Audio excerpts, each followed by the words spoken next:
8ஆம் வகுப்பு சமூக அறிவியல் பாடம் வரலாறு அலகு 1 ஐரோப்பியர்களின் வருகை. அறிமுகம். 18ஆம் மற்றும் 19ஆம் நூற்றாண்டுகளில் இந்தியாவிற்கு வருகை புரிந்த பல வெளிநாட்டு பயணிகள், வர்த்தகர்கள், சமய பரப்பாளர்கள் மற்றும் பொதுப்பணி ஊழியர்கள் நாட்டின் பல்வேறு பகுதிகளில் தாங்கள் பெற்ற அனுபவங்களையும் உணர்வுகளையும் விட்டு சென்றுள்ளனர். நவீன கால வரலாற்று நிகழ்வுகளை அறிய சர்வதேச, தேசிய மற்றும் வட்டார அளவில் நமக்கு ஏராளமான ஆதாரங்கள் கிடைக்கின்றன. நவீன இந்திய ஆதாரங்கள். நவீன இந்தியாவின் வரலாற்று ஆதாரங்கள் நாட்டின் அரசியல், சமூக, பொருளாதார மற்றும் கலாச்சார முன்னேற்றங்களை அறிய நமக்கு உதவுகின்றன. தொடக்க காலத்திலிருந்தே போர்ச்சுகீசியர்கள், டச்சுக்காரர்கள், பிரெஞ்சுக்காரர்கள், டேனியர்கள் மற்றும் ஆங்கிலேயர்கள் தங்களுடைய அலுவலக செயல்பாடுகளை தங்களது அரசாங்க பதிவேடுகளில் பதிவு செய்துள்ளனர். பராமரிக்கப்பட்ட அவர்களது பதிவுகள் இந்தியாவில் அவர்களது தொடர்பு பற்றிய அறிய உதவும் மதிப்புமிக்க ஆதாரங்களாக உள்ளன. பிஸ்பன், கோவா, பாண்டிச்சேரி மற்றும் சென்னை ஆகிய இடங்களில் உள்ள ஆவண காப்பகங்கள் விலை மதிப்பற்ற வரலாற்று தகவல்களின் பெட்டகமாகும். சான்றுகளின் வகைகள். நாம் வரலாற்றை எழுதுவதற்கு எழுதப்பட்ட மற்றும் பயன்பாட்டு பொருள்கள், ஆதாரங்கள் நமக்கு பெரிதும் உதவுகின்றன. எழுதப்பட்ட ஆதாரங்கள். அச்சு இயந்திரம் கண்டுபிடிப்பதற்கு பின் பல்வேறு மொழிகளில் எண்ணற்ற புத்தகங்கள் அச்சிடப்பட்டு வெளியிடப்பட்டன. இதன் விளைவாக கலை, இலக்கியம், வரலாறு, அறிவியல் போன்ற துறைகளை மக்கள் எளிதாக அறிய முடிந்தது. இந்தியாவின் ஏராளமான செல்வத்தை பற்றி மார்க்கோ போலோ மற்றும் சில வெளிநாட்டு பயணிகளின் பயண குறிப்புகளிலிருந்து ஐரோப்பியர்கள் அறிந்து கொண்டனர். இக்குறிப்புகள் ஐரோப்பியர்களை இந்தியாவை நோக்கி ஈர்த்தன.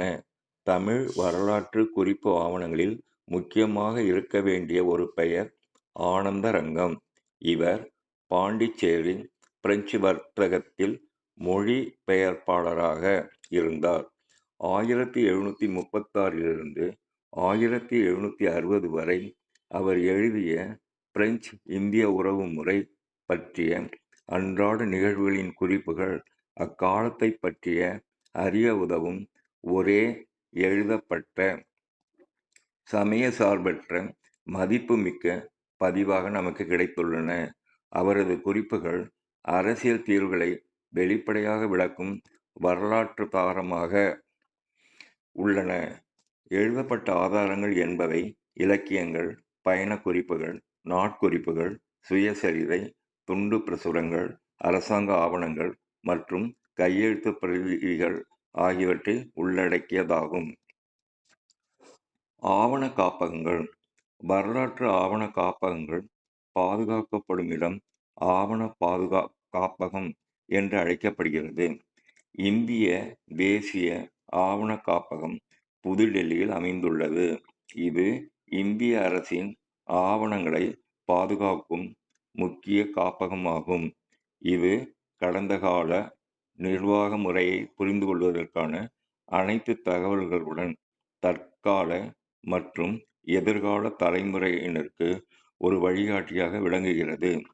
இந்தியாவின் அரசியல், சமூக, பொருளாதார, கலாச்சாரம் மற்றும் அறிவியல் ரீதியான வாழ்க்கை மற்றும் மக்கள் நடவடிக்கைகள் குறித்து தெரிந்து கொள்வதற்கான உண்மையான சான்றுகள் இதில் அடங்கியுள்ளன. இது ஆசியாவில் உள்ள ஆவண காப்பகங்களிலேயே மிகவும் பெரியதாகும். ஜார்ஜ் வில்லியம் ஃபாரஸ்ட் என்பவர் இந்திய தேசிய ஆவண காப்பகத்தின் தந்தை என அழைக்கப்படுகிறார். தமிழ்நாடு ஆவண காப்பகம். தற்போது தமிழ்நாடு ஆவண காப்பகம் என அழைக்கப்படும் சென்னை பதிப்பாசனம் சென்னையில் அமைந்துள்ளது. இது தென்னிந்தியாவின் மிக பழமையான மற்றும் மிக பெரிய களஞ்சியங்களுள் ஒன்றாகும். அங்குள்ள பெரும்பாலான ஆவணங்கள் ஆங்கிலத்தில் உள்ளன.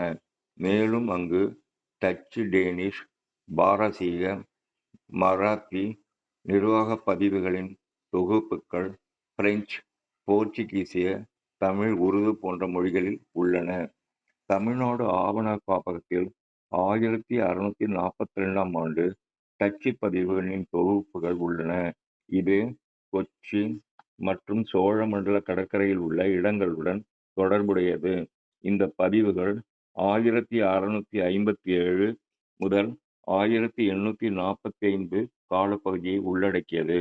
டேனிஷ் பதிவுகள் 1777 முதல் 1845 காலப்பகுதியை உள்ளடக்கியது.